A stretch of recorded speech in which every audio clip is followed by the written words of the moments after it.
ஹல்லேலூயா. கர்த்தர் நல்லவர். ஆமென். நேற்றும் இன்றும் என்றும் மாறாத தேவன் எங்கள் மத்தியில் உலாவிக் கொண்டிருக்கிறார். ஹல்லேலூயா. எல்லாரும் கண்களை மூடி இங்கே ஜெபத்தில் தியானத்தை நாங்கள் தரித்திருப்போம். இந்த வார்த்தையை நாங்கள் ஒப்புக் கொடுத்து ஜெபிக்க போகிறோம். பரிசுத்தமுள்ள நல்ல தகப்பனே, அருமையான நல்ல நாளுக்காய் உங்களுக்கு நன்றி செலுத்துகிறோம் ஆண்டவரே. இதோ ஆண்டவரே, உங்களுடைய பரிசுத்த வார்த்தை ஆண்டவரே இடத்திலே தியானிக்கும்படிக்காய் ஆண்டவரே நாங்கள் வந்திருக்கிறோம். கர்த்தராமே, நீங்களோடு ஒவ்வொருவரோடு நீங்கள் பேசும்படிக்காய் நான் ஜெபிக்கிறேன் ஆண்டவரே. பரிசுத்த ஆவியானவரே, ஆழமான சத்திய வார்த்தைகளை என்னோடும் பிள்ளைகளோடும் நீங்கள் எங்களுக்கு கற்றுத்தரும்படிக்காய் நான் ஜெபிக்கிறேன் ஆண்டவரே. ஆழமான காரியங்களை நாங்கள் கற்று தேடி உங்களுக்குள்ளாய் வளரத்தக்கதாய் ஒவ்வொரு பிள்ளைகளுக்கு நீங்கள் கிருபை பாராட்டும்படிக்காய் நான் ஜெபிக்கிறேன் ஆண்டவரே. அப்பா, தியானிக்கிற பகுதிகள் வார்த்தைகள் எல்லாவற்றையும் கூட கரத்தில் ஒப்புக் கொடுக்கிறேன். எல்லாவற்றையும் ஆசீர்வதித்தாங்க. நீங்கள் பேசணும், நாங்கள் கேட்கணும் ஆண்டவரே. சகல துதிக நமக்கு மேல உங்கள் ஒருவருக்கே செலுத்தி இயேசுவின் வல்லமுள்ள நாமத்தினாலே ஜெபிக்கிறேன் நல்ல பிதாவே. ஆமென், ஆமென், ஆமென். ஹல்லேலூயா. எத்தனை பேர் சந்தோஷமா இருக்கீங்க? ஹல்லேலூயா. சில பேர் முகத்தில் சிரிப்பை காணல, சிரிக்கிறாங்க, இப்பதான் சிரிக்கிறாங்க. சரி, நாங்கள் நேரடியாக நாங்கள் வார்த்தைக்கு போக போகிறோம். வார்த்தையை கேட்க போகிறோம். தடைகள் குழப்பங்கள் வராதபடிக்கு உங்களுடைய கையடக்க தொலைபேசிகளை நிறுத்தி வைக்கும்படிக்காய் தாழ்மையுடன் கேட்டுக்கொள்கிறேன். பிள்ளைகளை கவனமாக பார்த்துக் கொள்ளுங்கள். சரி, நாங்கள் நேரடியாக அங்கே வசனத்துக்கு போக போகிறோம். தலையங்கள் போட்டுக் கொள்ளுகிறவர்கள் நீங்கள் எழுதிக் கொள்ளலாம். என்னுடைய ஆவிக்குரிய வளர்ச்சி எப்படி இருக்கிறது? கவனமாக கேளுங்க. கேள்விக்கு பதில் சொல்லணும். என்னுடைய ஆவிக்குரிய வளர்ச்சி எப்படி இருக்கிறது? திருப்பிக் கொள்ளுங்கள். எபேசியர் எழுதின புஸ்தகம் 4வது அதிகாரத்தை நாங்கள் திருப்பிக் கொள்வோம். 266வது பக்கம், புதிய ஏற்பாடு, 4வது எபேசியர் புஸ்தகம் 4வது அதிகாரம். அங்கே 11 நாங்கள் அங்கே வாசிக்க கேட்போம்.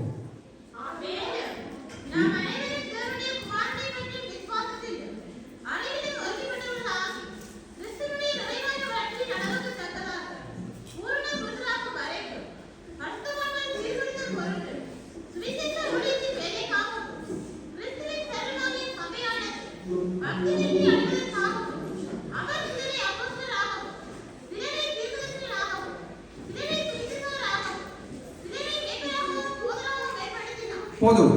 இங்கே ஆண்டவருடைய வசனம் சொல்வது அங்கே 11வது வசனத்திலே, மேலும் நாம் அனைவரும் தேவனுடைய குமாரனை பற்றும் விசுவாசத்திலும் அறிவிலும் ஒருமைப்பட்டவர்களாகி கிறிஸ்துவினுடைய நிறைவான வளர்ச்சியின் அளவுக்கு தக்கதாக பூரண புருஷராகும் வரைக்கும். எப்படியா? அப்ப பூரணம் இன்னும் ஆகல. ஹல்லேலூயா. அப்ப பூரணமாக போறோம். ஆண்டவர் சொல்றாரு, வசனம் சொல்றது நாங்கள் வளர வேண்டும். வளர்றதுக்கு தான் என்ன செய்திருக்கிறோம்? இந்த இடத்துல வந்திருக்கிறோம். ஆண்டவர் தன்னுடைய ரட்சிப்புக்குள்ள கொண்டோன்னு நாம பரலோகம் போயிடுவோம் கனவு காணக்கூடாது. அவன் ஞானஸ்தானம் எடுத்தோன்னு நாம பரலோகம் போயிடலாம். ஆண்டவர் சொல்றார் பூரண புருஷராகும் வரைக்கும். ஹல்லேலூயா. அப்ப அதுக்காகத்தான் நாம இப்ப என்ன செய்து கொண்டு இருக்கிறோம்? ஓடிக்கொண்டிருக்கிறோம். அதான் பவுல் சொல்றார், நான் ஓட்டத்தை முடிச்சிட்டேன். அவர் ஓடி இருக்கிறாரு. ஓடி ஓடி ஓடி ஓடி ஒரு கட்டத்தில் அவருடைய ஓட்டத்தை முடிச்சிட்டாரு. சரியான முறையில பூரண புருஷர் என்ற பேரை எடுத்துட்டாரு. ஹல்லேலூயா. இப்ப அந்த வசனங்களை இப்ப நாம படிக்கிறோம். பூரண புருஷர் ஆகும் வரைக்கும் நாம ஓடணும். ஹல்லேலூயா. ஓடுறதுக்கு உதாரணத்துக்கு முதலாவது படி இருந்தா 10 படி இருக்குன்னா ஒரு படியை நாங்கள் வைத்துக் கொண்டு போகணும். ஹல்லேலூயா. அங்கே மேல் படியில இருந்து கீழ்படிக்கு இறங்கவே கூடாது. இறங்கிட்டோம்னு சொன்னா ஆவிக்குரிய வாழ்க்கையில நாம தோத்து போயிடுவோம். வாசிங்க அங்கே 14வது வசனத்தை தொடர்ந்து வாசிங்க.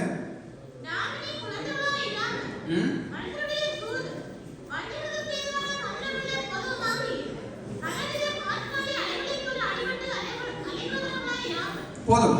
இங்கே வசனம் சொல்லுவது, நாம் இனி குழந்தைகளாயிராமல். அப்ப ஆண்டவர் நம்மை எப்படியா அழைக்கிறாரு? இல்ல, நாங்க எப்படி இருக்க வேண்டும் ஆண்டவர் விரும்புகிறாரு. ஆமென், ஹல்லேலூயா. அப்ப பூரண புருஷர் ஆகும் வரைக்கும், பூரண புருஷராய் இருந்தால் தான் நாம ராஜ்யத்துக்கு போக முடியும் அவருடைய வருகையிலே. ஹல்லேலூயா. அப்ப ஆண்டவர் சொல்றாரு, இனி குழந்தைகளாயிராமல் போதும். ஹல்லேலூயா. சின்ன பிள்ளையாக்கி போச்சியில பால் கொடுத்த மாதிரி நாங்கள் இதுவரை இனியும் குடிக்க கூடாது. ரட்சிப்பை பத்தி 20 வருஷம் 25 வருஷம் இப்பவும் போச்சு தேவைப்படுது அநேகருக்கு. ஹல்லேலூயா. ஆவிக்குரிய பூச்சி.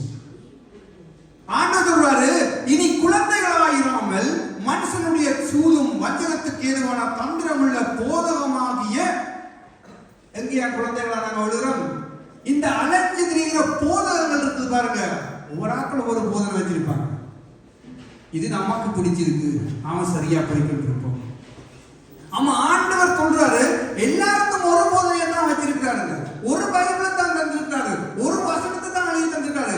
ஆனா அநேக விதமாக தங்களுடைய சூழ்நிலைகளுக்கு ஏற்பது போல, தங்களுடைய சுயத்துக்கு ஏற்பது போல வசனங்களை மாற்றுகிறார்கள், போதிக்கிறார்கள், அதையே செயற்படுத்தி கொண்டு இருக்கிறார்கள். ஹல்லேலூயா. அதைத்தான் ஆண்டவர் சொல்றாரு, இனி குழந்தைகளாயிராமல் நீங்கள் பைபிள் படித்திருந்தால் நானும் நீங்களும் ஆவிக்குரிய ரீதியில தேவனுடைய வார்த்தையிலே பழக்கப்பட்டிருப்போமாயிருந்தால் குழந்தைகளாக இருக்க மாட்டோம், வளர்ந்து புருஷராக இருப்போம். ஹல்லேலூயா. அந்த வசனம் சொல்றது, தந்திரமுள்ள போதகமாகிய பலவித காற்றுக்களினாலே அலைகளைப் போல அடிபட்டு அலைகிறவர்களாயிராமல். இந்த சத்தியம் சரியோ, அந்த சத்தியம் சரியோ, இந்த போதகர் போதிக்கிறது சரியோ, இல்ல இந்த பிரதர் போதிக்கிறது சரியா? இந்த அநேகருக்கு குழப்பம். ஏன்? பைபிளை படிக்க தேவனுடைய வார்த்தையை முதல்ல படிக்காததுனால ஒவ்வொரு ஆட்கள் சொல்லுறதை நாங்கள் கேட்டு கேட்டு கேட்டு குழம்பி போயிட்டோம். அதான் வசனம் சொல்லுறது, அலைகளைப் போல அடிபட்டு அலைகிறவராயிராமல். அப்ப அலைக்கு தெரியக்கூடாது, நாம ஸ்டெடியா இருக்கணும். ஸ்டெடியா இருந்தா தான் ஆண்டவருடைய வருகையில நாம போக முடியும். ஹல்லேலூயா. அப்ப அநேகருடைய போதகங்கள், அநேகருடைய போதனைகள் எல்லாம் வித்தியாசப்பட்டிருக்கிறது. நாம ஆண்டவர் தந்திருக்காரு தேவனுடைய வார்த்தையை, நாம இதை படிக்கணும். ஹல்லேலூயா. இதை படிச்சோம்னு சொன்னா இப்ப நான் போதிக்கிறது உங்களுக்கு சரியா அப்படி அனுப்புவோம் தெரியும். ஹல்லேலூயா. அப்ப தேவனுடைய வார்த்தையிலே நானும் நீங்களும் தெளிவாக அங்கே வாசித்து அந்த கற்றுக்கொள்ள வேண்டியவர்களாக இருக்கிறோம். ஹல்லேலூயா.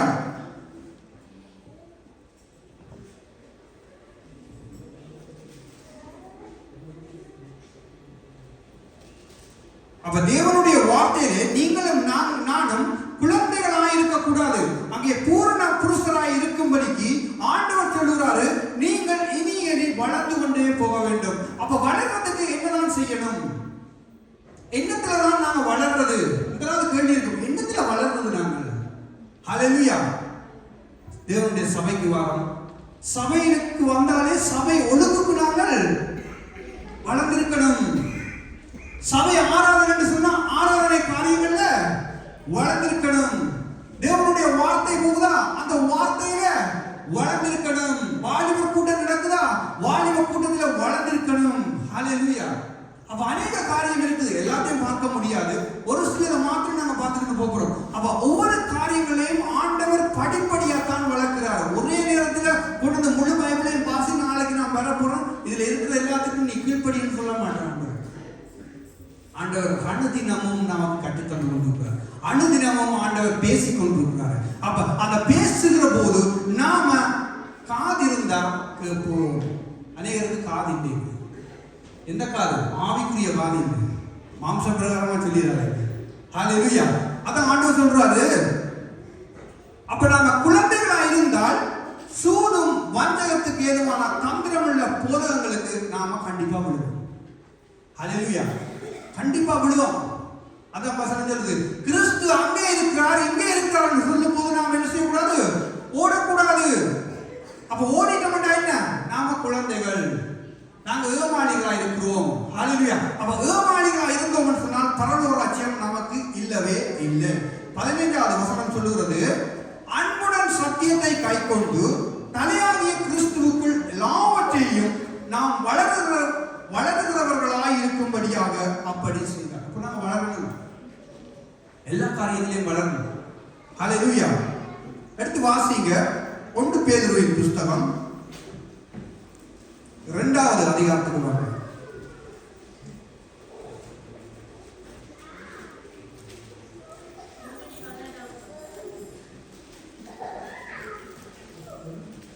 ஆமா, 1 பேதுரு 2வது அதிகாரம்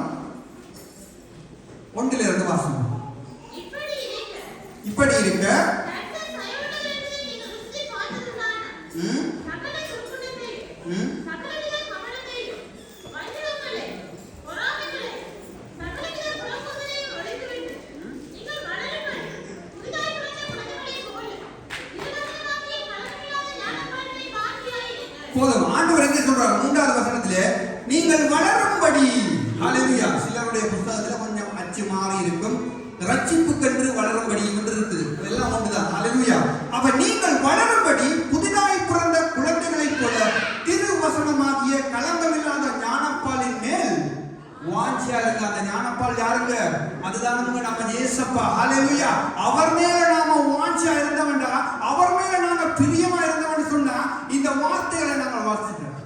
இந்த வார்த்தையின் வழி நடந்துடலாம். இந்த வார்த்தையை கற்றுக்கொண்டுடலாம். யார் எப்படி போதித்தாலும், யார் அங்கே அலைகளை போல அங்கே கடந்து போறவர்கள் போல நாங்கள் போதித்தாலும் இனம் கண்டு கொள்ளலாம். ஹல்லேலூயா. இன்றைய நாட்களே அநேகருடைய சபைகள், அநேக சாவிக்குரிய சபையில வார்த்தையை இனம் கண்டு கொள்ள முடியாதபடிக்கு இருக்கிறார்கள்.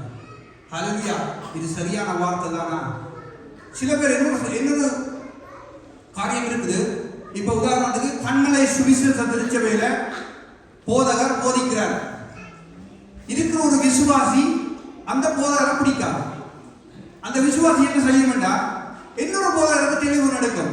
இப்படி இப்படி இங்க போதிச்சவ இது சரியானது, உனக்கு நிதானிக்க தெரியாதா? சபையில நடக்குதுங்க, கண்டிப்பா நடக்குது. என்றால் நமக்கு ஒரு ஆவிக்குரிய தகப்பனை கொடுத்திருந்தால் அவரை வைத்துத்தான் ஆவியானவர்களை எப்படி செய்வாராம்? வளர்ப்பார், உருவாக்குவார். இன்னொரு சபையாக இருந்து அது அந்த சபைக்கு தான் நாம போகணும். அந்த ஒழுங்கு கண்டு அந்த சபைக்கு தான் போகணும். அந்த ஊழியக்காரத்தை கீழே தான் கீழ்ப்படியணும். ஹல்லேலூயா. அப்ப ஆண்டவர் நமக்கு ஒரு பொறுப்பு கொடுத்திருக்காரு, நமக்கு ஒரு காரியத்தை கொடுத்திருக்காரு. நாம திருவசனத்துக்கு கீழ்ப்படிந்து திருவசனத்துக்கு உள்ளே அங்கே வளர்ந்து புருஷராகும்படிக்காய் ஆண்டவர் அழைத்திருக்கிறார். புருஷரானால்தான் நாங்கள் கடந்து போகலாம் மற்ற காரியங்களுக்கு. ஹல்லேலூயா.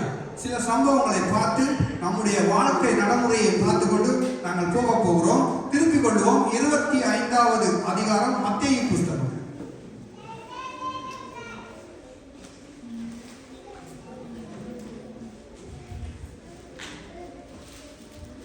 மத்தேயு எழுதின புஸ்தகம் 25வது அதிகாரம். இங்கே முதல் வசனத்திலிருந்து வாசிப்போம். எல்லாரும் தெரிந்த காரியங்கள்.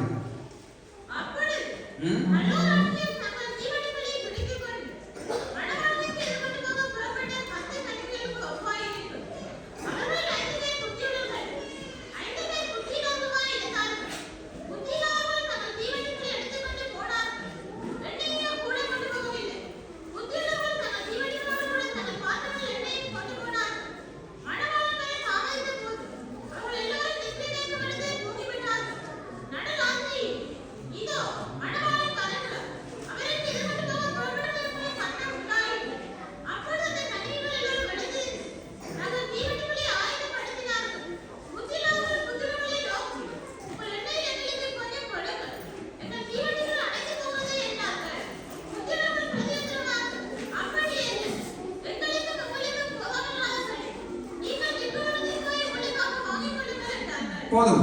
இங்கே ஆண்டவர் 2 விதமான கூட்டத்தை ஆண்டவர் வைத்து நமக்கு கற்பிக்கிறார் என்று சொன்னால், புத்தியுள்ள ஸ்திரீ, புத்தியில்லாத ஸ்திரீ. ஹல்லேலூயா. அப்ப புத்தியுள்ள சபை, புத்தி இல்லாத சபை, புத்தியுள்ள மனைவி, புத்தி இல்லாத கணவன், புத்தி இல்லாத கணவன், புத்தியுள்ள மனைவி. அப்படி மாறி மாறி பார்த்துக் கொள்ளுங்க. ஹல்லேலூயா. இப்ப ஆண்டவருடைய வார்த்தை சொல்லுகிறது, பரலோக ராஜ்யம் தங்கள் தீவண்டிகளை பிடித்துக் கொண்டு மணவாளனுக்கு எதிர்கொண்டு போக புறப்பட்டு போகிற ஒரு மணவாட்டி சபைக்கு ஆண்டவர் சொல்லுகிறாரு. இப்ப என்னையும் உங்களையும் ஆண்டவர் ஒரு மணவாட்டி சபையாக அங்கே பார்த்து சொல்லுகிறாரு, நீங்கள் பரலோக ராஜ்யம் பெறுவதற்கு தகுதியாக இருக்கிறீர்களா என்று ஆண்டவர் கேட்டா நாம என்ன பதில் சொல்ல போகிறோம்? ஹல்லேலூயா. அப்ப நாம புத்தியா இருந்தோமானால் நாங்கள் புருஷராய் இருக்கிறோம். புத்தி இல்லைன்னு சொன்னால் அங்கே தேவனுடைய வசனத்தை நாங்கள் பழக்கப்படல, வளரையில குழந்தைகளாய் சூப்பி இருக்கிறோம். ஹல்லேலூயா. அப்ப குழந்தைகளா இருப்போமா இருந்தால் தேவனுடைய வருகையிலே நாம கைவிடப்பட்டிருவோம். அப்ப குழந்தைகளுக்கு ஏற்ற வழியை நாம் என்ன செய்யணுமா? ஒழிச்சிடணும். ஒரு வயது குழந்தை மெல்ல மெல்லமாக தான் நடக்கும். 2 வயதுல கொஞ்சம் குடிநாட்டம் கூடிடும், வீட்டில் ஒரு சாமானம் வைக்கிறார். அதே போலதான் ரட்சிப்புக்குள்ள வரும்போது பழக்கம் இல்லத்தான். வசனத்துல ஜெபிக்க தெரியாதான், துதிக்க தெரியாதான், பாட தெரியாதான். ஆனால் காலங்கள் போக போக போக ஆண்டவர் சொல்றாரு, காலத்தை பார்த்தால் இது 2 போதிக்கணும். அப்பா போதிக்கணும்னா எல்லாரும் நினைக்கிறது அங்க போதகரை வந்து அவர் அபிஷேகம் பண்ணி இங்க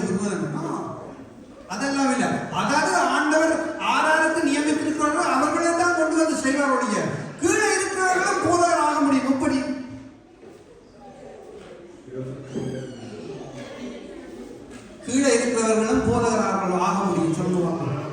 ஞானம் உள்ளவர்கள். நீங்க என்னோட சுவிசேஷம் சொல்றீங்கல்ல, தேவனுடைய வசனத்துல நீங்க பழக்கப்பட்டா வருகிற புது ஆத்மாக்கு இன்னும் கொஞ்சம் நீங்கள் அதை கற்றுக்கொள்ளணும் வளர்த்துக்கணும்னு சொல்றீங்கல்ல, அப்ப நீங்க போதகரா இருக்கிறீங்க, கற்றுக் கொடுக்குறீங்க, நீங்க ஒரு ஆசிரியரா இருக்கிறீங்க. ஹalleluya. அதான் சொல்றாரு, நீங்கள் காலத்தை பார்த்தால் நீங்கள் எந்த ஒரு ஆட்களை நீங்கள் வளர்க்கிறவர்களாக இருக்க வேண்டும். அதான் ஆண்டவர் சொல்லுகிறாரு, முதலாவது நான் ஆயத்தப்படணும், முதலாவது நீ ஆயத்தப்படு, அதுக்கு பிறகு உன்னோட சேர்ந்த கூட்டத்தையும் ஆயத்தப்படுத்து. ஆயத்தப்படுத்துறா எப்படி? நாம கற்று தேறி இருக்கணும். அங்கே வசனத்தில் எஸ்ராவை குறித்து சொல்றது, எஸ்ரா தேவ வசனத்திலே கற்று தேறினார் என்று இருக்கிறது. ஹalleluya. அப்ப எல்லாத்திலையும் நாம கற்று தேறணும். ஆண்டவருடைய வார்த்தைக்குள்ள வந்துட்டா அது எல்லாத்திலையும் நாங்கள் தைரியமாய் போதிக்கிறவர்களாக, தைரியமாய் சொல்லுகிறவர்களாக, தைரியமாய் காரியங்களை நடத்துகிறவர்களாக இருக்க வேண்டும். இல்லைன்னு சொன்னால் பிரயோசனம் இல்லை. குழந்தைகள் ஹalleluya. அப்ப இங்கே 10 கன்னிகைகளை குறித்து ஆண்டவர் சொல்லுகிறார். அங்கே 6வது வசனத்தில் நடுராத்திரியில் இதோ மணவாளன் வருகிறார், அவருக்கு எதிர்கொண்டு போக புறப்படுங்கள் என்ற சத்தம் உண்டாயிற்று. அப்பொழுது அந்த கன்னிகைகள் எல்லாரும் எழுந்திருந்து தங்கள் தீவட்டிகளை ஆயத்தப்படுத்தினார்கள். புத்தி இல்லாதவர்கள் புத்தியுள்ளவர்களை நோக்கி உங்கள் எண்ணெயில் எங்களுக்கு கொஞ்சம் கொடுங்கள் என்றார்கள். புத்தி இல்லாதவர்கள் கொஞ்சமாவது யோசிச்சிருக்கணும். போய்க்கு என்ன கொண்டு போயிருக்கணுமே, நான் கொஞ்சமாவது கொண்டு போயிருக்கணும். அதுவும் இல்லை. அப்ப வந்ததுல இருந்து பேர் கிறிஸ்தவர்கள், நான் ரட்சிப்பை பெற்றிருக்கிறேன், தீவட்டி கையில இருக்குது, ஆனா வசனம் இல்லையே, பரிசுத்த ஆவியானவர் இல்லையே. ஹalleluya. பரிசுத்த ஆவியானவர் இல்லை, ஆனா ரட்சிப்பை பெற்றிருக்கிறோம். ஆனா தேவனுடைய பிள்ளைன்னு சொல்றோம், ஆவியானவருடைய வழிநடத்தல் இல்லை. அதான் நாங்க சொல்றது 8வது வசனத்தில், புத்தி இல்லாதவர்கள் புத்தி உள்ளவர்களை நோக்கி உங்கள் எண்ணெயில் எங்களுக்கு கொஞ்சம் கொடுங்கள். மாற்றவே முடியாதுங்க. நான் வளர்ந்திருந்தால் எப்படி உங்களுக்கு தர முடியும்? சாதாரணமான எண்ணெயை தூக்கி தரலாம், போதில் இருக்குது. பரிசுத்த ஆவியானவரை எப்படி தர முடியும்? நான் நீங்கள் தான் கேட்டு பெற்றுக் கொள்ளணும். ஹalleluya. நீங்கள் தான் வசனத்தில் வளரணும், சொல்லி தரலாம். அப்ப புத்தி உள்ளவர்கள் பிரதியுத்தரமாக, அப்படி அல்ல, எங்களுக்கும் உங்களுக்கும் போதாமல் இல்லாதபடிக்கு நீங்கள் விற்கிறவர்களிடத்துல போய் வாங்குங்க. அவங்க ஒரு விதமா ஞானமா சொல்லியிருக்காங்க. எப்படி? பரிசுத்த ஆவியானவரை போய் கடையில வாங்கி கொள்ளுங்க. அவர்தான் முட்டாளர்கள் என்ன செய்தீர்கள்? கடையில வாங்க ஓடிட்டு. இப்ப இருக்கிற கிறிஸ்தவர்களும் ஓடுறாங்க. என்ன சொல்றது, யார் சொல்றது கேட்டு கேட்டு நிதானிக்கிற தன்மை இல்லை, பைபிளை ஆராய்கிற தன்மை இல்லை. அவர் சொன்னாரு, அந்த போதவர் சொன்னாரு, அவர் ரெவிடன் சொன்னாரு, நான் போயிட்டேன். அவர் டாக்டர் சொன்னாரு, போயிட்டேன். இந்த டாக்டராண்டா இந்த ரெவிடனா இருந்தாலும் ஆண்டவருடைய வருகையில பூரண புருஷனா இருந்தா தான் போக முடியும். ஹalleluya. அப்ப நாம இந்த காலகட்டத்திலே வாழ்ந்து கொண்டிருக்கிற, இப்ப சபைக்குள்ள இருக்கிறோம். ஆண்டவர் சபையில இருந்தா நம்ம வளர்த்து கொண்டிருக்கிறார். ஹalleluya. சபையில இருந்து ஒவ்வொரு காரியங்களுக்குள்ளேயும் ரட்சிப்புக்குள்ள இருந்து வளர்த்து கொண்டிருக்கிறார். முதலாவது சபைக்கு வாரம், ஆராதனை, பாடல்கள், துதிகள் எல்லாம் நடக்கிறது. இதுல நாம வளர்ந்திருக்கிறோமா? முதலாவது பாவம். இதுதான் முதல் அடிப்படையே. சபையில வந்து நாம தேவனுடைய வசனத்தை கேட்கிறவர்களா இருக்கிறோமா? இரண்டாவது, பாடல் படிக்கிறவோடு பாடலை படிவா படிக்கிறோமா? கைகளை தட்டுறோமா ஆராதனை வேளையில? எல்லாம் பிராக்கு பார்க்கிறோமா ஆராதனை வேளையில? அநேக சபையில நான் போயிருக்கேனுங்க, சத்தமே வராத துதி சத்தமுங்க. துதிக்காத ஒரு நபருக்குள்ள என்ன இருக்கும்? பரிசுத்த ஆவியானவர் இருந்தா ஆட்டோமேட்டிக்கா துதி வருமுங்க. அதுல மாற்றமே இல்லை. வேற ஆவி இருந்தா துதி வராது, வாய் கட்டப்படும். கவனிங்க, யாரா துதிக்கிறது? இனி ஒவ்வொருவரும் ஒரு ஆளை பார்க்க போறாங்களா? இதுக்கு நான் புறப்படல. வசனம் ஆண்டவருடையது, போதிக்கிறது அவர் தரதை நாம் போதிச்சுட்டு போறோம், அவ்வளவுதான். ஹalleluya. அப்ப தேவனுடைய சமூகத்திலே நாங்கள் வரும்போது முதலாவது ஆராதனைகளுக்கு கனம் கொடுக்கிறவர்களா இருக்க வேண்டும். ஹalleluya. முதலாவது ஆராதனை.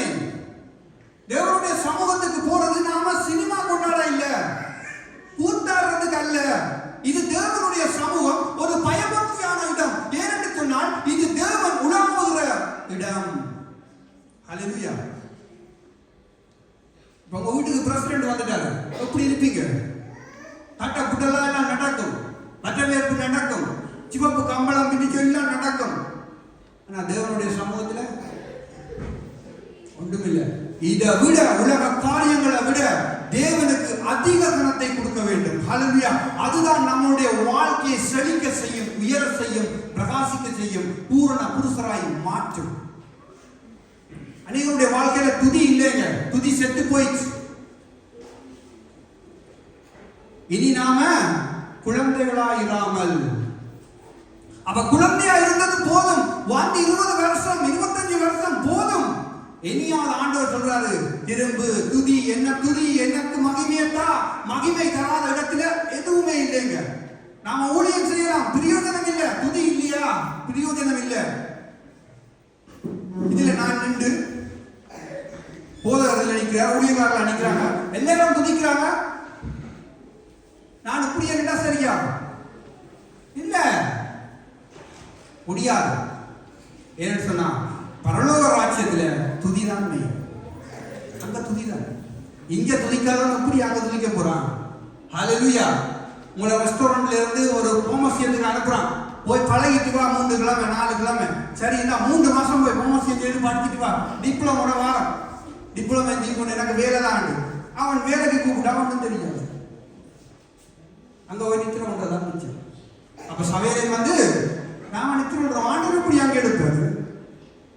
இருக்க மாட்டாரு. அப்ப குழந்தைகளா இருக்கக்கூடாது. துதியில நாம வளரணும், பாடல்கள்ல வளரணும். என்று சொன்னா பாட்டினாலும் துதியினாலும் ஆண்டவருடைய நாமத்தை மகிமைப்படுத்தணும். வாசிங்க சங்கீத புஸ்தகம் 34வது அதிகாரத்தை வாசிங்க.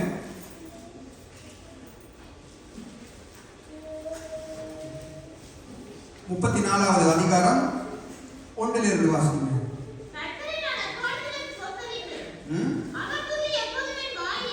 போதும். ஆண்டவர் என்ன சொல்றாரு? கர்த்தரை நான் எக்காலத்திலும் ஸ்தோத்தரிப்பேன். இன்றைக்கு துதிச்சுட்டு நாளைக்கு விடுறது இல்ல, எக்காலத்திலும் ஸ்தோத்தரிப்பேன். அவர் துதி எப்பொழுதும், எனி டைம், எவ்ரி டே இருக்குமா? சிலாக்களுக்கு ஞாயிற்றுக்கிழமை சேர்ச்சில வந்தா தான் துதியும் பெறும், அந்நிய வாசையும் பெறும், எல்லாம் வரும். பட்ட வருஷம் மட்டிச்சு தூள் விழாப்புறது. அங்கே பல்குழல் தாக்கின வரை, ஸ்ரீலங்கா ஆவியில பல்குழல் தாக்கின வரை அட்டி தெரியுது. தன்னை விட்ட ஆள் இல்லையா வீட்டுல ஆட்ட சொல்றார், எல்லா இடங்களிலும் கரம் தூக்கி கரம் உயர்த்தி ஜெபிக்கிறவர்களா இருப்பவர்கள் சொல்றார். சில பேருக்கு ஜெபிக்க கஷ்டம் இல்லை, ஜெபிக்க விருப்பம் இல்லை, வெக்கம். பரிசுத்த ஆவியானவர் இருந்தா வெக்கம் வரக்கூடாது, தைரியம் தான் வரணும். ஹல்லேலூயா. முகத்தில வாணிப பிள்ளைகள் இருந்தா முகத்தில பிரகாசம் இருக்கணும், எந்த நேரம் சோர்ந்து இருக்க கூடாது. தானியேல் புஸ்தகத்தை படித்து பாருங்க. அவங்க பருப்பும் கீரையும் சாப்பிட்டு அவங்களுடைய முகம் எப்படி இருந்ததா? பிரகாசமா இருந்தான்னு சொல்லப்படுது அந்த வசனம். அப்படி பருப்பும் கீரையும் சாப்பிட்டவங்க ராஜாக்கு முன்னால போயிட்டு சும்மா வெறும் அடிக்கலைங்க, அவங்க உற்சாகமா கலைக்கிறாங்க, தைரியமா கலைக்கிறாங்க, தெளிவா கலைக்கிறாங்க. வசனத்தை அறுத்து ராஜாவாகிய நேபுகாத்நேசராகிய உமக்கு தெரிந்திருக்க கடவுள். இவ்வளவு தைரியம் பாருங்க, ராஜாக்கு முன்னுக்கு கலைக்கிறதுக்கு. அவ்வளவுக்கு அவங்க பூரண புருஷராகி கொண்டே இருக்கிறாங்க, வளர்ந்து வளர்ந்து. நாம என்ன செய்யறோம்? நம்மளால வளர முடியல. பரிசுத்த ஆவியானவர் இருந்தா தான் வளர முடியும். வசனத்திலே பரிசுத்த ஆவியானவர் இருக்கணும், எங்களுக்குள்ளே ஆவியானவர் நடப்பிக்கணும். ஹல்லேலூயா. இன்னொரு வசனம் வாசிங்க. சங்கீத புஸ்தகம் 149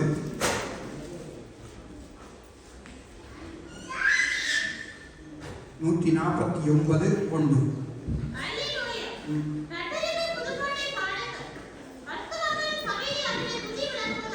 ஹல்லேலூயா. கர்த்தருக்கு புதுப்பாட்டை பாடுங்கள், பரிசுத்தவான்கள் சபையிலே அவருடைய துதி விளங்குவதாக. ஆண்டவர் சொல்றாரு, பரிசுத்தவான்கள் தான் எங்க போக முடியுமா? ராஜ்யத்துக்கு போக முடியும். அப்ப பரிசுத்தவான்கள் இருக்கிற இடத்துல என்ன இருக்கணுமா? துதி இருக்கணும், பாடல் இருக்கணும், ஒழுங்கு இருக்கணும். ஹல்லேலூயா. என்னடா ஆண்டவர் ஒழுங்கும் கிரியையும் உள்ளவர். அவர் ஒழுங்கு நேர்த்தியுமானவர். எல்லாவற்றையும் செஞ்சதான் சிறப்பாக தான் செய்வார். குதப்ப மாட்டார். நாம் புட்டுக்கு சாம்பாரை விட்டு செய்கிற மாதிரி சில காரியங்களை செய்கிறோம். ஹல்லேலூயா. ஆண்டவர் சொல்றாரு நாம தெளிவாக இருக்கணும். அதான் ஆண்டவர் சொல்றாரு, சங்கீத புஸ்தகம் புரிய வச்சு வாசிங்க. சங்கீதம் 8வது அதிகாரத்துக்கு முடியாம சங்கீதம் 8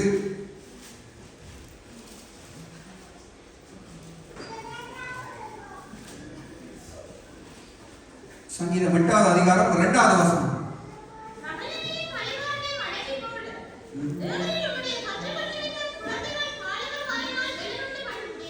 ஆமென். ஹல்லேலூயா. வசனத்தை பாத்தீங்களா?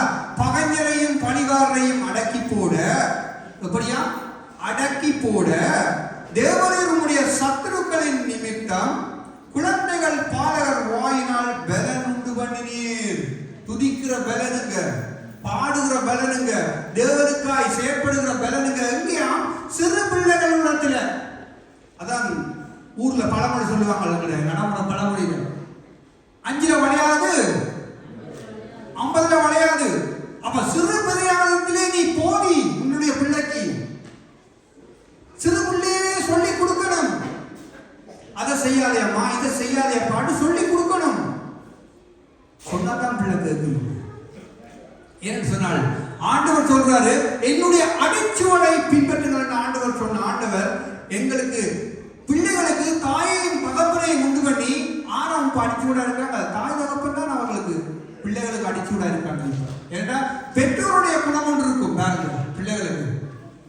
இப்ப என்ன பார்த்தா சொல்லுவாங்க, நான் அப்பாவை போலையா அம்மாவை போலையான்னு சொல்லுவாங்க. இது அப்பாட்ட குணம், இது அப்பாட்ட சாயலா இருக்கு. ஹல்லேலூயா. அப்ப ஒவ்வொரு ஆட்கள் நாம வளர்க்கிற வளர்ப்புல தான் அந்த சாயலை பார்க்க முடியும். ஹல்லேலூயா. என்ற ஒவ்வொரு ஆட்களுக்கு ஒரு ஸ்டைல் இருக்குது. ஆண்டவர் வச்சுக்காரு. பவுலுக்கு ஒரு ஸ்டைல், பர்னபாவுக்கு ஒரு ஸ்டைல், தீத்துக்கு ஒரு ஸ்டைல். ஹல்லேலூயா. அப்ப நமக்கும் ஒரு ஸ்டைல் ஆண்டவர் வச்சுக்காரு. அந்த ஸ்டைல்ல போகணுங்க. எனக்கு இப்படித்தான் நடக்கலாம்னா நடக்கணும். நான் இப்படி நடக்க முடியாது. அதனாலதான் அசிங்கமா இருக்கு. ஹல்லேலூயா. அப்ப பாலகர் மேலையும் சின்ன பிள்ளைகளையும் நாம கவனமா தேவனுடைய ஆராதனையிலே தேவனுடைய சமூகத்திலே நாம உள்ளுக்கு வந்துட்டோம் என்று சொன்னா வலு கவனமாக இருக்க வேண்டும். என்று சொன்னாங்க தேவனுடைய சமூகம் அவர் உலாவுகிற பாளையமாக இருக்கிறது. ஹல்லேலூயா. நாங்கள் அங்கும் இங்கும் திரிவோமா இருந்தால் அது ஒழுங்கற்றது. ஒரு பெரிய ஒரு மீட்டிங்கு போய் பாருங்க, எல்லாம் ஒழுங்கா நடக்கும், எதுவுமே குளறுபடி ஆகாது, எல்லாம் சரியா நடக்கும். அங்கேயாவது ஒழுங்கி திரிஞ்சா சரி, ஏதாவது நடக்கும். அப்ப ஆண்டவர் சொல்றாரு நானும் நீங்களும் சரியான முறையிலே சரியான காரியத்திலே அங்கே நடந்து போக வேண்டும். இல்லைன்னு சொன்னால் நாங்கள் அங்கே குழந்தைக்குரிய காரியங்களை தான் நாங்கள் சொல்லிக் கொண்டிருப்போம். குழந்தை குழந்தை குழந்தை, அது குழந்தை மட்டும்தான். வளர்ந்தா அது புருஷராகணும். அப்படி குழந்தையா இருப்போமா இருந்தால் நாம திருமணம் பண்ணக்கூடாது, வாலிபர்னு சொல்லவும் கூடாது. இரண்டாவது குழந்தை. ஹல்லேலூயா. திருப்பிக் கொள்ளுங்கள் மத்தேயு எழுதின சுவிசேஷம் புத்தகம் 7வது அதிகாரத்தை திருப்பிக் கொள்வோம். மத்தேயு 7வது அதிகாரம் 24வது வசனத்தை நாங்கள் வாசிப்போம். 7:24. ஆகையால் நான் சொல்லிய இந்த வார்த்தைகளை கேட்டு இவைகளின்படி செய்கிறவன் எவனோ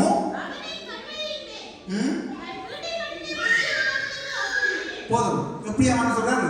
புத்தி உள்ள மனுஷனுக்கு ஒப்பிடுவார்.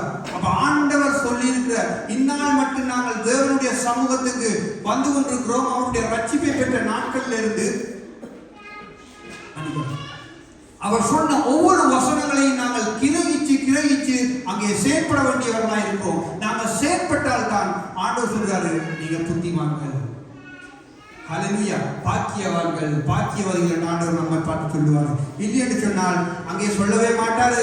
என்று சொன்னால் ராஜ்யத்துக்கு போக முடியாது. அங்கே 7வது அதிகாரம் 13-14 வாசிங்க. அப்படியே 7ஆம் அதிகாரம். ஆமா, இடுக்கமான வாசல் வழியாய் உட்பிரவேசியுங்கள். பெரிய விசாலமா இருக்கு. கேட்டுக்கு போறது யாருக்கு போக விரும்பும்? கையெழுத்து யாருக்கு போக போறீங்க? இல்ல, வாசிக்க தொடர்ந்து. அநேகராய் இருக்கிறார்கள், இடுக்கமும் போதும். அதை கண்டுபிடிக்கிறவர்கள் சிலர்.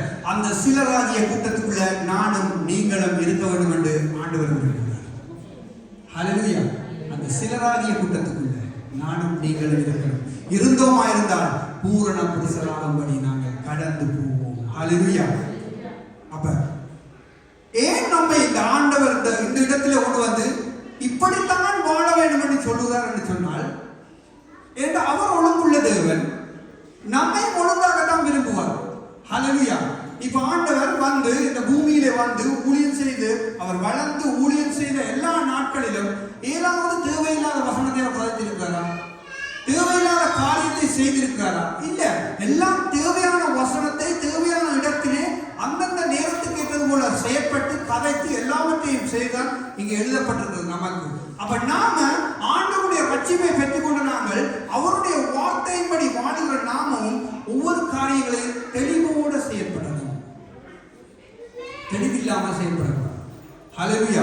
ஆராதனை காரியம் என்றால் தெளிவாக செயல்படணும். தேவனுடைய சமூகத்துக்கு எந்த கூடுகையா இருக்கலாம், உபவாச கூட்டமா இருக்கலாம், இரவு விழிப்பாராதனையா இருக்கலாம், எதா இருக்கலாம், வாலிப கூட்டமா இருக்கலாம், ஆண்கள் ஜெபம், பெண்கள் ஜெபம், எல்லாம் ஊழியர் கூட்டங்கள் எல்லாத்திலையும் நாம ஒரு ஒழுங்கை கடைபிடிக்கணும். எல்லாத்துக்கும் ஒரு ஒழுங்கு இருக்கு. இல்லைன்னு சொன்னா நாம குழந்தைகள். பிள்ளைகளை கொஞ்சம் அவதானமா பாருங்கள் தயவு செய்து. வாசிங்க அப்போஸ்தலர் புஸ்தகம்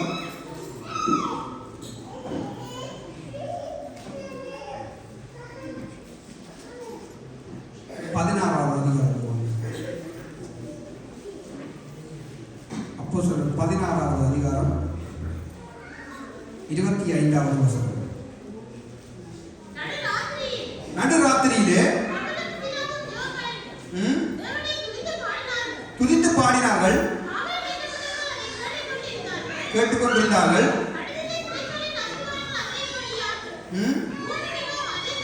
அது இருந்தது போயிட்டு போதும். இங்க பாருங்க 25வது வசனத்துல நடுராத்திரியிலே பவுலும் சீலாவும் ஜெபம் பண்ணி தேவனை துதித்து பாடினார்கள். காவலில் வைக்கப்பட்டவர்கள் அதை என்ன செய்து கொண்டிருந்தார்களா? கேட்டுக்கொண்டிருந்தார்களா? அப்ப பவுலும் சீலாவும் ரெண்டு பேரும் தான் பாடுறாங்க, துதிக்கிறாங்க. மற்ற சிறைச்சாலைக்குள்ள மற்ற எல்லாருமே கேட்டுக்கொண்டிருக்கிறாங்க. சடுதியிலே சிறைச்சாலையின் அஸ்திவாரங்கள் அசையும்படியாக பூமி மிகவும் அதிர்ந்தது. உடனே கதவுகள் எல்லாம் திறவுண்டது, எல்லாருடைய கட்டுகளும் கலந்து போயிற்று. இது சாத்தியம். எப்படி சாத்தியம்? இப்ப பவுலும் சீலாவும் துதித்தார்கள், பாடினார்கள், அவர்களுடைய கட்டு கலந்திருந்தால் நியாயம். ஆனால் அங்கே கேட்டுக்கொண்டிருந்தவர்களுடைய கட்டுகளும் கலண்டது. அற்புதத்தை பார்த்தீங்களா? அப்ப நாம துதிச்சா பக்கத்தில் இருக்கிறவனும் துதிப்பான். நான் வாய முடித்திருந்தா பக்கத்தில் இருக்கிறவனும் கை கட்டுவான். ஹல்லேலூயா. என்ன பார்த்துதான் என்னுடைய புள்ள வளரும், என்ன பார்த்துதான் பக்கத்தில் இருக்கிறவன் வளருவான். அப்ப நாம ஒவ்வொன்றுக்கு எதிரே நாங்கள் வளர்ந்திருக்கிறோமோ பழக்கம் இல்லாதவனுக்கு பக்கத்தில் இருந்தா அவனும் வளருவான். ஹல்லேலூயா. அப்ப பாருங்க, வசனம் சொல்லுகிறது, சடுதியில் சிறைச்சாலை அஸ்திவாரங்கள் அசையும்படியாக பூமி மிகவும் அதிர்ந்தது, உடனே கதவுகள் எல்லாம் திறவுண்டது, எல்லாருடைய கட்டுகளும். என்ன கட்டா இருக்கலாம்? அதில் சொல்லப்பட்ட காரியம் சிறைச்சாலை கட்டு. நமக்குள்ள இருக்கிற அசுத்தாவின் கட்டு முடியும். நாம துதிச்சா பக்கத்தில் நிற்கிறவனுக்கு விடுதலை உண்டாகும். நம்முடைய ஆவியானவர் எங்களுக்குள்ள இறங்குற காரியம் அங்கால செயற்படும்.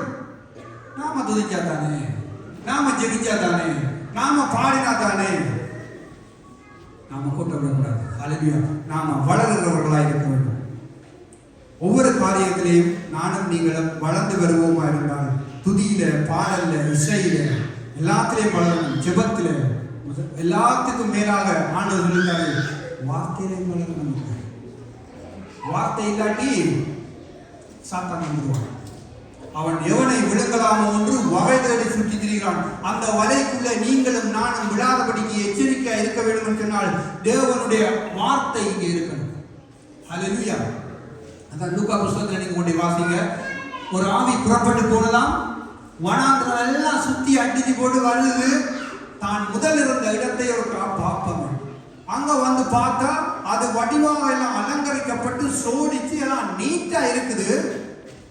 ஆனா ஒன்று இல்லை, வசனம் இல்லை.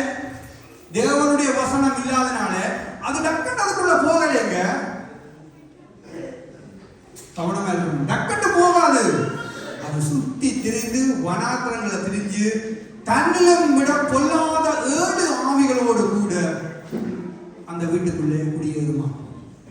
ஒன்றிருந்தே படாத பாடுபடுத்துது. இது 7 வந்தா நம்முடைய ஆவிக்குரிய வாழ்க்கை எங்கிய பாவம் பேர் கிறிஸ்தவனா போயிடும். அல்லையா, ஒன்றிருந்தே படாத பாடு. தேவனுடைய சமூகத்திலே நாம யார் யார் எப்படி இருக்கிறோம் அவரவர்களுக்கு தான் தெரியும். அதான் வசனம் சொல்றது, நம்மை நாமே நிதானித்து அறிந்தால் நாம் நியாயம் தீர்க்கப்பட மாட்டோம். நியாய தீர்ப்பில் அந்த நாட்கள்ல போய் நின்று ஆண்டவருக்கு பதில் சொல்ல வேண்டிய அவசியமும் இல்லை. நாங்க சரியாக பூரண புருஷரா வாழ்ந்தா நேரடியா ஓடிடுவோம். ஹல்லேலூயா. அப்ப ஆண்டவர் சொல்றாரு, நம்முடைய காரியங்களை சரிவர செய்ய வேண்டும், ஒழுங்கும் நேர்த்தியுமாக செய்ய வேண்டும். ஹல்லேலூயா. அப்ப நம்முடைய நடைமுறை வாழ்க்கையா இருந்தாலும் நம்முடைய அலங்கரிப்பு வாழ்க்கையா இருந்தாலும் சரியாக இருக்கணும்.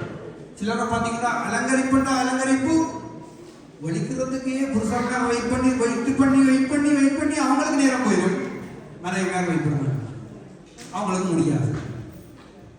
பெண்களை குறை சொல்லல, நடைமுறையை கதைக்கிறோம். இனி சமர் வரப்போது யார் வேணாலும் எப்படி வேணாலும் நடக்கட்டுமுங்க, நமக்கு கவலை வேண்டாம். உங்களுடைய குடும்பம் கண்மலை சுவிசேஷ திருச்சபை இதுக்குள்ள இருக்கிற நாம ஒருவரை ஒருவர் நேசிச்சு, ஒருவரை ஒருவர் தேத்தி, ஒருவரை ஒருவர் உற்சாகப்படுத்தி, தேவனுடைய வார்த்தையை கட்ட பண்ணி அவர்களையும் பூரண புருஷராக்கி ராஜ்யத்துக்கு கொண்டு போகிற அலுவலை நாம பார்க்கிறோம். ஹல்லேலூயா. நாம் எல்லாரும் மடிவ வாரம் அழகா உடுப்பு எல்லாம் போட்டுக்கொண்டு வாரம். ஒன்று மாத்திரம் தலைவரமா வந்து வெயிலும் நிறைய குறைவா உடுப்பு போட்டுக்கணும். அதை சொல்லி தட்டி எடுப்ப பார்க்கணும். ஹல்லேலூயா. சமர் வந்துட்டாலே தெரியும், இங்க தியாகங்களை எப்படி போவாங்கன்னு நமக்கு தெரியும் நல்லா. ஆனா தேவனுடைய பிள்ளைகளுக்கு அது அழகா இல்லை. பெண் பிள்ளைகள் என்றால் நீட்டா உடுப்பு போடணும், ஆண் பிள்ளைகள் என்றால் நீட்டா போடணும். ஹல்லேலூயா. நான் சொல்றேன், தப்பா நினைக்காதீங்க, யாருமே குறை நினைக்காதீங்க. ஏன்னு சொன்னால் இது தேவன் பேசுகிற நேரம். அவர் பேச வேண்டியதை பேசித்தான் தருவர். எந்த இடமட்டா என்ன, எந்த ஆக்களா இருந்தா அவர் சொல்றத சொல்லிட்டு போய்கொண்டே இருப்பார். நான் ஆரம்பத்தில் ரட்சிப்புக்குள்ள போன சபை வந்து சியோன் சர்ச் யாழ்ப்பாணத்தில் இருக்கு. அங்க வந்து டிஷர்ட்டோட கடைசி மட்டும் சேர்த்துக்குள்ள என்டர் பண்ணிடலாம். டிஷர்ட்டோட என்டர் பண்ணிடலாம். தச்சு தவறி நான் தொப்பியோட போயிட்டு தொப்பியோட போனாலே கூட்டிக்கொண்டு பாச தொப்பிகள் அவ்வளோத்துக்கு ஸ்ட்ரிக்டான சமயம் இருக்குது. இப்போ தெரியாது நமக்கு, 15 வருஷம் இங்கே வந்துட்டோம். இப்போ என்னென்ன நடக்குது அது நமக்கு தெரியாது, ஆக்கள் மாறிட்டாங்க. ஆனா அப்ப சரியான ஒரு நடைமுறையில எல்லாத்துலயும் பெர்ஃபெக்ட்டா இருக்கும். நீங்க இந்த கிழமை நீங்க கயனம் இன்றைக்கு திருவிருந்து ஆராதனை, இன்றைக்கு நீங்க திருவிருந்து எடுக்க வைங்க. நீங்க கிளஸ் சபையா இருக்கலாம், மெயின் சபையா இருக்கலாம். இன்றைக்கு நீங்க திருவிருந்து எடுக்கல, உங்களோட பர்சனல் பிரச்சனை.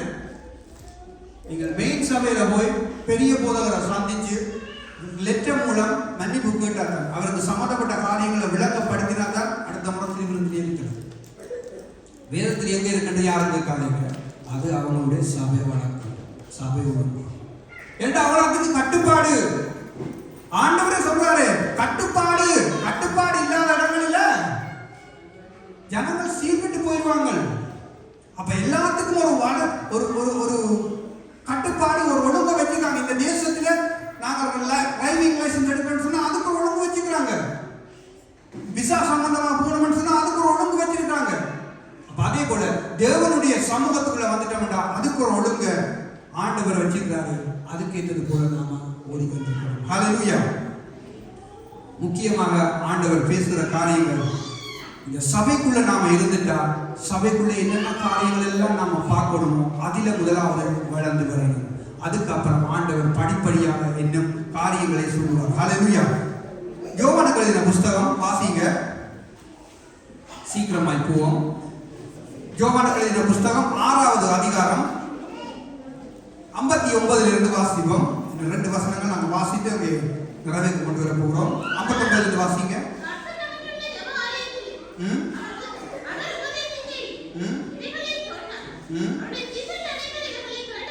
இவைகளை கேட்டபோது இது கடினமான உபதேசம்,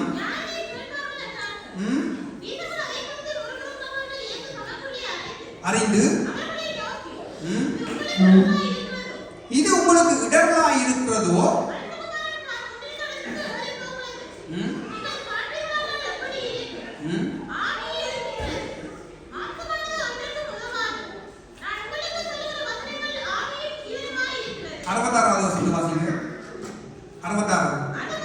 அது முதல் அநேகர் அவருடனே கூட நடவாமல் பின்வாங்கி போனார்கள். ஆண்டவர் தேவாலயத்தில் வசனத்தை சொன்னதானையா, அநேகரால கேட்க முடியல. இது கஷ்டம், இதுக்கு கீழ்ப்படிய முடியாது, இதுக்கு நாம தலை வணங்க மாட்டோம் என்று முணுமுணுக்க துவங்கிட்டாங்க. ஆண்டவர் இதை அரைஞ்சிட்டாரு. 66வது வசனத்தை சொல்லப்படுது, அது முதல் அவருடைய சீசரில் அவருடைய இயேசு கிறிஸ்துவை பின்பற்றினவர்கள் தான், அவரோடு கூட இருந்தவர்கள் தான் அங்க சொல்லப்படுது. அது முதல் அவருடைய சீசரில் அநேகர் அவரோடு கூட நடவாமல் பின்வாங்கி போனார்கள். அவங்களுக்கு ராஜ்யம் இல்லைங்க, அவங்க குழந்தைகளா இருந்திருக்காங்க. பூரண புருஷராக அவங்களுக்கு விருப்பம் இல்லை. இன்றைக்கு ஆண்டவர்களை என்னை உங்களை பார்த்து கேட்கிறாரு, பூரண புருஷராக உனக்கு விருப்பமா? பூரண புருஷரானா தான் நீ ராஜ்யம் பெற முடியும். ஹல்லேலூயா. அங்கே வசனம் சொல்றது, அப்பொழுது 67வது வசனம் சொல்றது, அப்பொழுது இயேசு 12 நோக்கி, நீங்களும் போய்விட மனதா இருக்கிறீங்களா என்று கேட்டார். பின்னுக்கு பார்த்துட்டாரு. 12 பேர் நிற்கிறாங்க அவருடைய சீசர்கள். இயேசு கிறிஸ்து திரும்பி பார்த்து கேட்கிறாரு, நீங்களும் போவதற்கு மனதா இருக்கிறீங்களா? அநேகர் போயிட்டாங்க, கொஞ்சம் பேர் இல்லை, அநேகர் போயிட்டாங்க. ஹல்லேலூயா.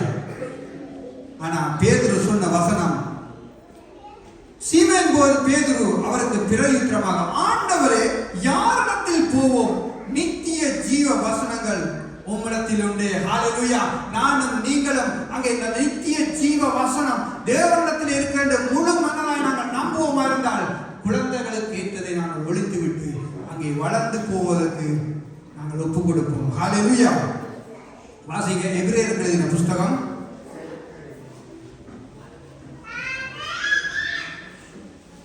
எபிரேயர் 5வது அதிகாரம் 12வது வசனம், 12-13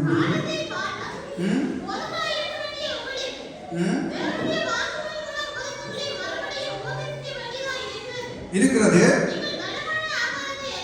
நீங்கள் பலமான ஆகாரத்தை அல்ல பாலை உண்ணத்தக்கவர்கள் ஆனீர்கள்.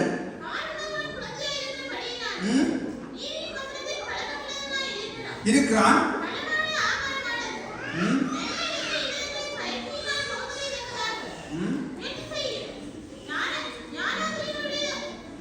ஞானேந்திரங்களாய் உடையவர்களாகி தாகும். அப்ப ஆண்டவர் சொல்லுறாரு பாருங்க, பால் உண்ணுகிறவன் குழந்தையாய் இருக்கிறபடினால. அப்ப நானும் நீங்களும் இப்ப இன்னையிலிருந்து குழந்தைகள் இல்லைங்க. ஆண்டவர் சொல்றாரு, நீங்கள் பூரண புருஷராய் நானும் நீங்களும் வளரணும். அவருடைய ராஜ்யத்துக்கு அங்கே அவருடைய வருகை சமீபமா இருக்கிறது. அவருடைய வருகை வெகு சீக்கிரமா இருக்கிறது. அதுக்கு நானும் நீங்களும் ஆயத்தப்பட வேண்டும். நாங்கள் தொடக்கமே நம்முடைய சபையில செய்கிற ஒவ்வொரு காரியங்களும், நடக்கிற ஒவ்வொரு காரியங்களிலும் நானும் நீங்களும் சரி பெற எல்லாவற்றிலும் பெர்ஃபெக்டா இருந்தா ஆண்டவருடைய வருகைக்கான காரியங்களை நாங்கள் பூரண புருஷராய் மாறிக்கொண்டிருக்கலாம். ஹல்லேலூயா. அங்கே வசனம் சொல்றது, ஆண்டவர் சொல்றாரு, நாம எதை செய்தாலும் பிதா நம்ம கணம் பண்ணணும். ஹல்லேலூயா. பிதா நம்மை கணம் பண்ணாதது எதுவுமே இல்லை. கடைசியா வாய்ச்சிருங்க, அதே 12வது அதிகாரம் யோவானுக்கு எழுதின புஸ்தகம், யோவான் 12வது அதிகாரம் 26வது வசனம். ஆமென். ஒருவன் எனக்கு ஊழியம் செய்கிறவனானால் என்னை பின்பற்ற கடவன். நான் எங்கே இருக்கிறேனோ அங்கே என் ஊழியக்காரனும் இருப்பான். பிதாவானவர் கனம் பண்ணுவார். ஹல்லேலூயா. கண்மலை சுவிசேஷ திருச்சபைகளை நாங்கள் குடும்பமாக இருக்கிறோம். இந்த சபைக்குள்ள நாங்கள் எதை செய்தாலும் பிதா கனம் பண்ணுகிறதா இருக்கணும். ஹல்லேலூயா.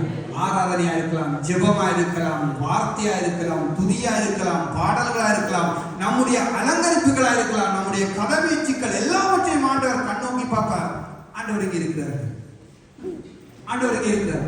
2-3 பேரை நாமத்தினால எங்கே கூடுறார்களோ அந்த இடத்திலே இருப்பேர் என்று சொல்லி அவர் வாக்குறுதி கொடுத்துட்டாரு. அவர் இருக்கிறார் அந்த இடத்துல, அசவாடி கொண்டு இருக்கிறார். அவர் கேட்டுக்கொண்டு இருக்கிறார். நாம என்ன கதைக்கிறோம், என்ன பேசுறோம், என்ன செயற்படுறோம், என்ன யோசிக்கிறோம் என்று. ஹல்லேலூயா. அப்ப நாம செய்கிற சபைக்குள்ள இருந்து செய்கிற அத்தனை காரியங்களிலும் பிதாவானவர் கனம் பண்ணுகிறவராக நானும் நீங்களும் வாழ வேண்டும். பூரண புருஷராய் கடந்து போவோம். எல்லாரும் எழுந்திருந்து கேட்ட வார்த்தைகளுக்காக நாங்கள் நன்றி செலுத்துவோமா? ஹல்லேலூயா. ஸ்தோத்திரம் ஆண்டவரே. தகப்பனே, நீங்கள் மட்டுமா எங்களோடு பேசின இந்த வார்த்தைகளுக்காக நன்றி ஆண்டவரே. பால் உண்ணுகிறவன் அங்கே குழந்தையாக இருக்கிறான் என்று சொன்னீங்களே, அங்கே நீதியின் வசனத்திலே அந்த குழந்தைகள் பழக்கப்பட மாட்டார்கள். அங்கே புருஷராய் இருந்தால் மட்டுமே அங்கே நீதியின் வசனத்திலே பழக்கப்படலாம், வளரலாம், உங்களுக்காக அநேக காரியங்களை செய்யலாம், அங்கே எழும்பி பிரகாசிக்கலாம் என்று உங்களுடைய வார்த்தை என்ற நாளில் நாங்கள் பார்த்திருக்கிறோம் ஆண்டவரே. தகப்பனே, அங்கே 2 கூட்டத்தாரை நாங்கள் அங்கே பார்த்தோம். புத்தி இல்லாதவர்களை அங்கே பார்த்தோம், புத்தி உள்ளவர்களையும் பார்த்தோம் ஆண்டவரே. ஆண்டவரே, உங்களுடைய ராஜ்யத்துக்கு வர வேண்டும் என்று சொன்னால் நாம புத்தி உள்ளவர்களாய் பூரண புருஷராய் இருக்க வேண்டும் என்று சொல்லி உங்களுடைய வார்த்தை சொல்லுகிறதே ஆண்டவரே. அந்த வார்த்தைகளுக்கு ஆண்டவரே நாங்கள் கீழ்ப்படியத்தக்கதாய், ஆண்டவரே உங்களுடைய வார்த்தையை ஆண்டவரே நாங்கள் நிலைத்திருக்கத்தக்கதாய், ஆண்டவரே எங்களுக்கு நீங்க உதவி செய்யும்படிக்காய் நான் செபிக்கிறேன் ஆண்டவரே. ஒவ்வொரு உங்களுடைய வாய்களை திறந்து அவருக்கு நன்றி சொல்லுங்க. அவர் இன்றைய நாள்களோடு பேசி இருக்கிறாரு. அவர் பேசினதற்கு ஒரு முகாந்திரம் இருக்கிறது, ஒரு நோக்கம் இருக்கிறது. யாரையும் குற்றப்படுத்தவோ யாரையும் உதாசீனப்படுத்தவோ ஆண்டவர் இடத்திலே பேசுவதில்லை. குறை இருந்தால் அதை திருத்தவும், திருத்தமாக சரியான முறையில் நாங்கள் போய்க்கிருந்தால் ஆண்டவருக்கு நன்றி சொல்லவுமே இந்த இடத்திலே ஆண்டவர் பேசிக் கொண்டிருக்கிறாரு. நம்முடைய வாழ்க்கையிலே நடக்கிற காரியங்களை நாங்கள் தான் ஆராய்ந்து பார்க்க வேண்டும். நம்முடைய வாழ்க்கையிலே எது சரியான நிலையில நாங்கள் நிற்கிறோமா, சரியான பிழையான இடத்திலே நிற்கிறோமா என்று நம்மை நாமே ஆராய்ந்து பார்த்தால் தான் அங்கே தேவனுடைய வார்த்தையிலே நாங்கள் எந்த இடத்திலே நிற்கிறோம், எவ்வளவுக்கு நாங்கள் வளர்ந்திருக்கிறோம், பூரண புருஷராய் இருக்கிறோமா என்று ஆண்டவர்களுக்கு அங்கே காண்பிப்பார். அங்கே வெளிச்சம் போட்டு காண்பிப்பார். அதற்கு நீங்களும் நானும் அவருக்கு ஒப்பு கொடுப்போமா? ஹல்லேலூயா. உங்களுக்கு நன்றி ஆண்டவரே. உங்களுக்கு ஒப்பு கொடுக்கிறோம் ஆண்டவரே. எங்களில் இருக்கிற குறையான காரியங்களை நீங்க நிவர்த்தி போடும் ஆண்டவரே. துதியின் ஆவியினால் எங்கள் ஒவ்வொருவரையும் நீங்க நிரப்பணும் ஆண்டவரே. பாடல்களினாலே நிரப்பணும் ஆண்டவரே. வார்த்தையினாலே நீங்க நிரப்பணும் ஆண்டவரே. உங்களுடைய அபிஷேகம் ஒவ்வொரு பிள்ளைகளுக்குள்ளே கடந்து வரட்டும். உங்களுடைய வல்லமை கடந்து வரட்டும் ஆண்டவரே. உங்களால் கூடாத காரியம் ஒன்றுமே இல்லை பிதாவே.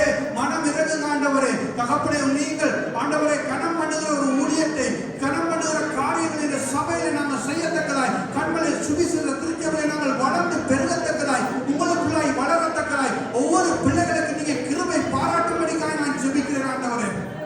தகப்பனே, உங்களுக்கு ஊழியம் இந்த கண்மலை சுவிசேஷ திருச்சபையிலே உங்களுக்கு ஊழியம் செய்கிற ஒவ்வொரு பிள்ளைகளையும் நீங்க கனம் பண்ணணும் பிதாவே. நீங்க உயர பண்ணணும், நீங்க வழி நடத்தணும். அவருடைய குற்றம் குறைகளை ஆண்டவர் எல்லாவற்றையும் சீர்திருத்தணும் ஆண்டவரே. என்னென்ன காரியங்களை குறைந்திருக்கிறார்களோ அந்த காரியங்களை சீர் செய்யும்படிக்காய் ஆண்டவரே எங்களை தாழ்த்துகிறோம். இந்த இடத்திலும் நீங்கள் ஆண்டவர் எங்களோடு பேசுறதுக்காய் நன்றி செலுத்துகிறோம். உங்களுடைய நாமம் மகிமைப்படுவதாக. நீங்க அப்படியா எங்களை நடத்தி கொண்டு போறதுக்காய் நன்றி ஆண்டவரே. பூரண புருஷராய் ஆண்டவரே, நீங்கள் எங்களை தாங்குறபடியால் நன்றி செலுத்துகிறோம். சகல துதிக மகிமையெல்லாம் ஒருவருக்கே செலுத்தி இயேசுவின் வல்லமையுள்ள நாமத்தில் ஜெபிக்கிறேன் நல்ல பிதாவே. ஆமென்.